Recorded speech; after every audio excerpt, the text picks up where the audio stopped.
Hi everybody, it's Mr. Dowling here, Uncle Sean to some, Sean to many more, and I just wanted to say a big hi there, hello, how are you? Because it's the start of a new week for me, it's Tuesday the 28th of April, and I hope you all had a fantastic weekend, and thanks again for joining us on today's Mr. Dowling Shutdown Storytime.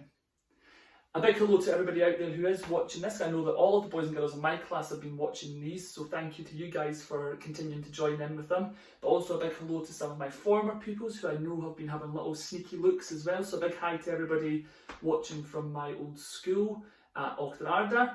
And just a big hello to everybody else who's joining in, because I know that lots of my friends and family have been sharing this with their children, with their teachers and schools and things, and I know it's been getting a little bit spread out there via social media. So thank you to everybody who likes and shares. Thank you to everybody who is joining us every day for our story times. I hope you're enjoying them. I'm having a lot of fun making them, and yeah, we'll just keep doing this until we all go back to school. And then if people really like it, I might still do them maybe once a week or something, but we'll see what happens. Anyway, we're going to get started on today's story because everybody that knows me, something fell off my shelf. Everybody that knows me knows that I love a little bit of the Scots language. I love Scots poetry, I love Scottish humour, I love Scots language and the play on Scots words and English words, and it generally just makes me quite happy. In fact, some people might even know that I'm a big fan of a certain Scots comedian as well, and those who know that secret, you know exactly what I'm talking about. So today I thought I would share with you a really funny story that's not originally written in Scots, it's been translated into Scots, and it's all about a little mole who gets up one morning, peeks his head out from his little molehill, and a giant poo drops on his head. So, our story today is going to be the tale of the wee Mowdie that wanted to ken who keeked on his heid. And it's written by, I presume, two German people called Werner Holzwarth and Wolf Erlbruch. And it's translated into Scots by Matthew Mackie. I can't wait to share this with you. I read it before with my primary ones in years gone by in English, not the standard English version, but the Scots one is really funny, and there's lots of really funny Scots words in there. And before I get started, I just wanted to say a huge thank you to Charlie, whose mum is in Perth Drama Club, which is the drama club I'm part of, who very kindly loaned me this book to read with you all today. It is really funny, and I really appreciate you giving this to me, and I will return it to you next time I'm passing your house. So, let's get started. Yen day, the wee Mowdie poukit his heid out frae the able o' the grund to see whether or no the sun had already risen. Then it happened. It was lang and brown, look a bit like a link sasser, and the worst it was it landeth right recht on his heid. "Oh, keech," cried the wee Mowdie, "wha's done this in my heid?" But he was that short-sighted, he couldna see onybody about. And he doesn't look very happy there, does he? He looks a wee bit crabbit. I would be crabbit too if a wee keech landed on my heid. "Did you do this in my heid?" he speered at the dew that was just fleeing by. "Coo! Me? No, who could I do it like this," answered the dew. And plash! A sappy white blab drappled onto the grund, richt aside the wee Mowdie. His richt leg was splertet white. Ugh. I've had a wee dew keek on my heid before, and it's no very pleasant, I'm telling you that. But apparently, if a dew does keek on your heid, it brings you good luck. I'm still waiting for mine, but you never know. "Did you do this in my heid?" he speered at the cuddy that was gressing in the field. "Me? No, how could I? I'd do it like this," answered the cuddy. And flump 5 great muckle cuddy apples done it doon just a midge's whisker frae the Wee Mowdie. He was gey impressed. And I wonder what cuddy apples would maybe mean. Maybe dirty apples? Did you do this in my heid? He speered at the mocking. Me? No, how could I? I'd do it like this, answered the mocking.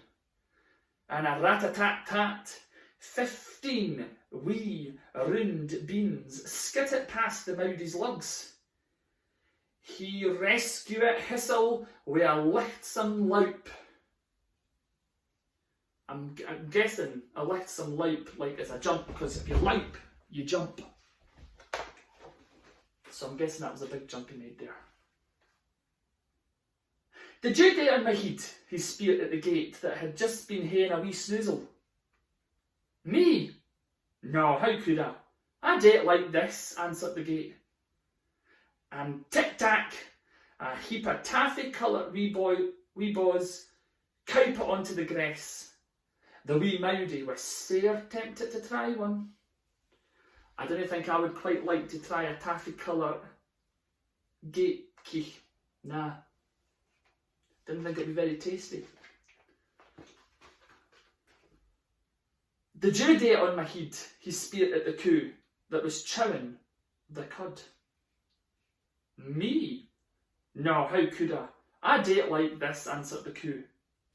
And kersplosh! A whapping brownish green pancake burst it onto the grass just aside the Wee Mowdie. He was gey glad the coo wasna the ane that keeched on his heid.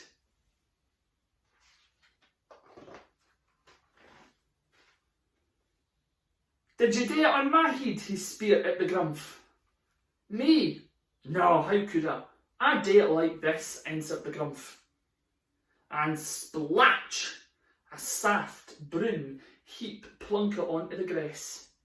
The Wee Mowdie had it its neb.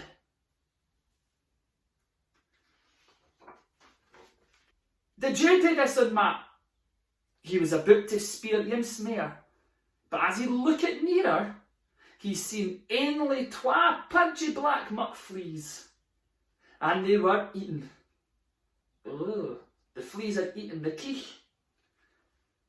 At last, a crater that could gaze a horn, thought the Mowdie. Why did this in my heid? He speered keenly. Had still buzzled the fleas.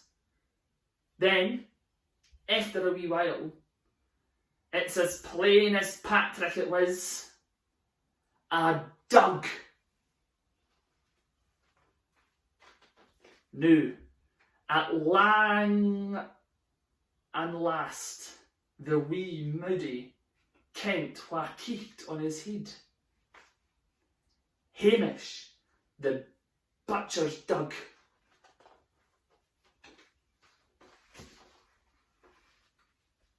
Fast as lichnin, he clam on to Hamish's kennel, and plink, a totty black jobby lond it richt on top of the dug's heid. Content at last, the Wee Mowdie howk it back down and awa into his underground house. The end.